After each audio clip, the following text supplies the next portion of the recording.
Mansour Abbas, même si effectivement il est un musulman pratiquant qui prône des valeurs musulmanes, eh bien Mansour Abbas n'a pas du tout le même rapport à l'État d'Israël que peut l'avoir un Ayman Odeh, par exemple, de la liste arabe unifiée, qui lui, tout en se disant laïque, est un nationaliste forcené.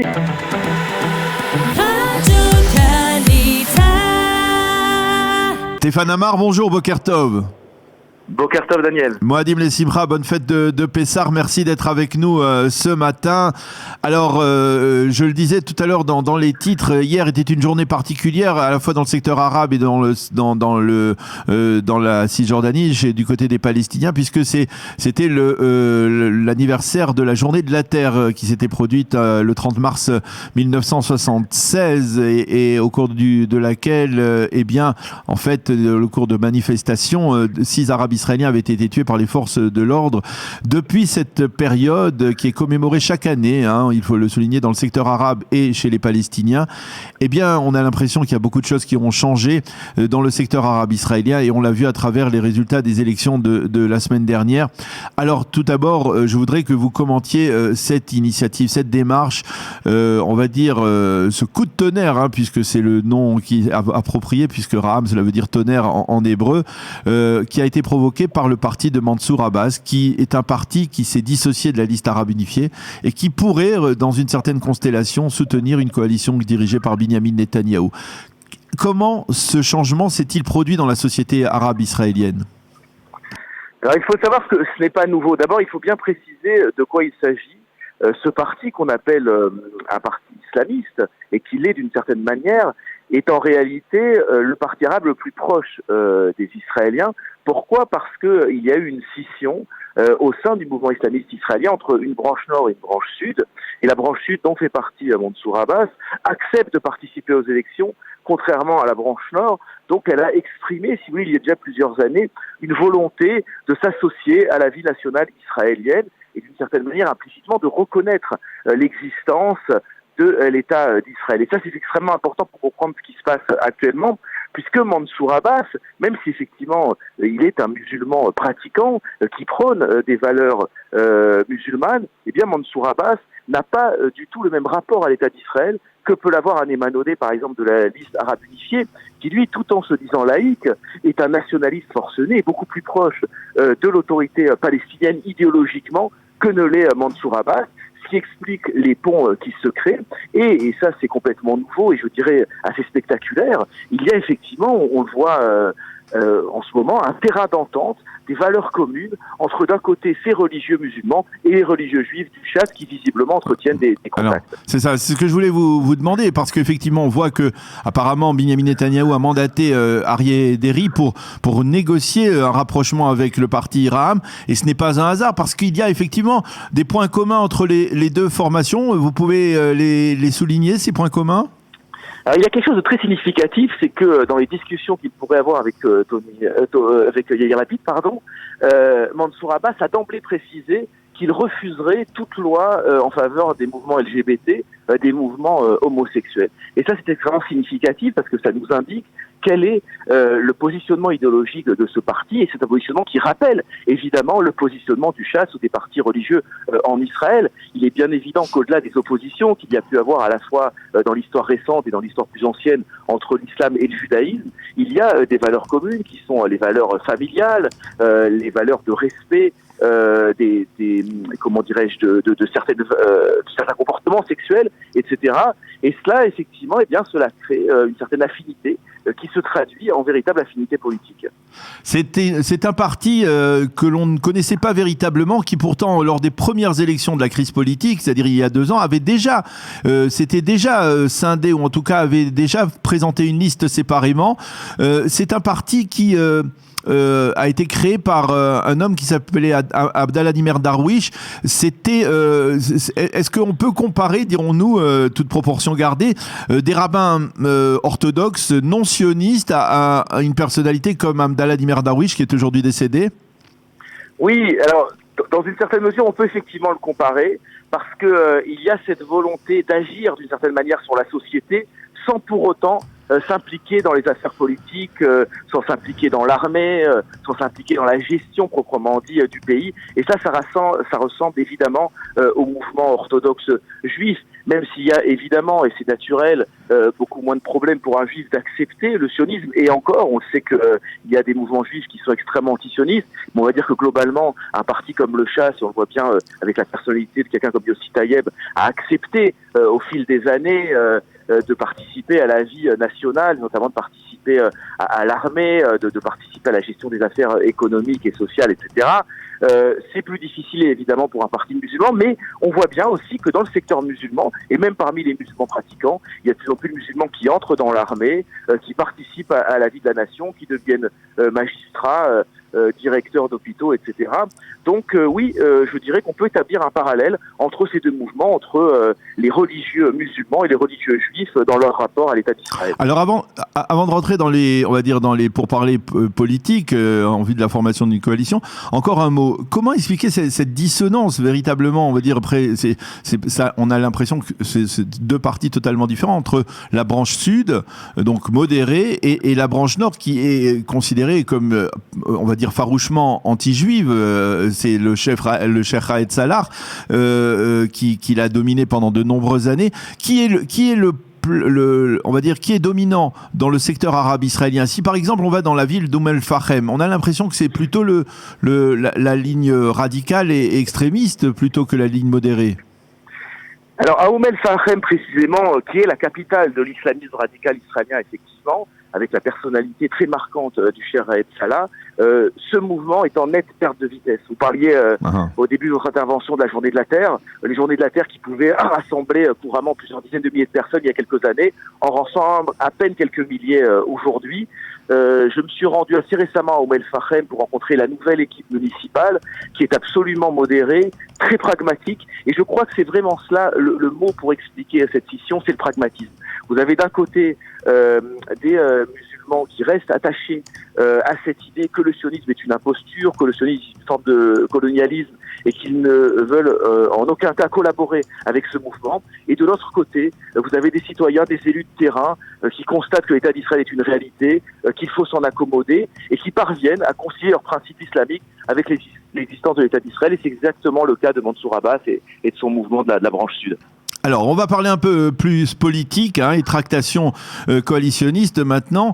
Quel est l'intérêt aujourd'hui de Mansour Abbas? Se joindre, on va dire, à une coalition de centre-gauche qui serait dirigée par Yair Lapid aux côtés, je le souligne, de la liste arabe, ou alors avoir son indépendance, son autonomie et soutenir un gouvernement ou une coalition dirigée par Netanyahou? Très clairement, ce serait avoir son autonomie. Je pense que c'est pour ça que ce mouvement a fait sécession. Et dès le départ, dès le soir des élections, Abbas a bien signifié à la liste arabe unifiée qu'il n'entendait pas obéir à ses dictats et qu'il avait sa propre stratégie. Alors il y a le côté idéologique, on vient de le dire. Je pense qu'une certaine manière, Abbas est infiniment plus proche du Chasse que d'un parti comme Meretz ou même de Yair Lapid. Mais il y a effectivement les intérêts tactiques, stratégiques. Et si Abbas soutient même de l'extérieur le gouvernement israélien, il est évident qu'il va recevoir en retour une série d'avantages, des postes certainement, mais aussi des subventions pour le secteur arabe, voire même pour l'islamisme en Israël, pour les mosquées, les écoles religieuses, etc. Et je pense que c'est la carte qu'il joue. C'est d'une certaine manière la même carte que joue le Chasse, c'est-à-dire c'est un petit peu le rôle, si vous voulez, d'un lobby qui, en siégeant, en soutenant le gouvernement, obtient en retour des avantages pour le secteur de population qu'il représente. Et est-ce que vous pensez que c'est une véritable stratégie de la part de Netanyahou ou c'est parce que c'est presque aujourd'hui sa dernière bouée de sauvetage? Est-ce que c'était prémédité, on va dire, cette démarche auprès de Mansour Abbas? Non, Netanyahou a compris, je pense, il y a déjà plusieurs mois, qu'il aurait sans doute à s'attirer les bonnes grâces de ce parti arabe. Il a commencé, il y a déjà plusieurs mois, à établir des contacts avec le parti arabe. Il y a eu des déclarations, on s'en souvient, extrêmement favorables au Premier ministre israélien à la fois de la part de Mansour Abbas, mais également du maire de Nazareth, Ali Salam, Nazareth, la plus grande ville arabe israélienne. Il s'est rendu, on s'en souvient, je crois pour le 5 millionième vacciné à Nazareth, pour saluer l'implication des Arabes dans la vaccination. Il a en retour obtenu un soutien très clair du maire de Nazareth. Donc je pense que dans l'état, je dirais, où il se trouve, avec cette droite extrêmement divisée, cette droite qui se rebelle contre lui, à la fois avec Gideon Sa'ar et Naftali Bennett, Benyamin Netanyahu a compris qu'il faut qu'il élargisse sa base, et pour élargir sa base, il n'y a pas de secret. Les Arabes, qui représentent 20% de la population d'Israël, sont un élément essentiel. Et aujourd'hui, vous avez le sentiment que on peut former une coalition entre d'un côté Mansour Abbas et de l'autre côté Smotrich et Ben Gvir?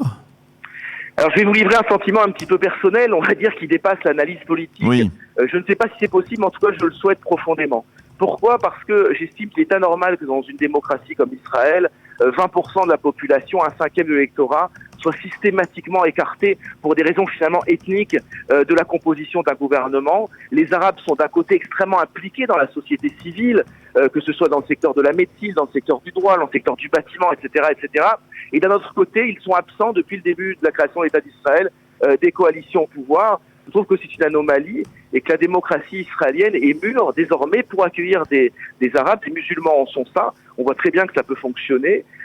Et je pense en tout cas que l'idéal sioniste et même l'idéal sioniste religieux est un idéal inclusif qui vise à faire participer tous les membres, tous les citoyens du pays d'Israël à sa vie politique. Il n'y a absolument rien à craindre de ce niveau-là. Je dirais qu'il y a une attitude, si vous me permettez l'expression, un petit peu galoutique, à penser que les Arabes vont déstabiliser un gouvernement israélien. Tout ça parce qu'ils sont arabes et musulmans. Ils prouvent le contraire au quotidien.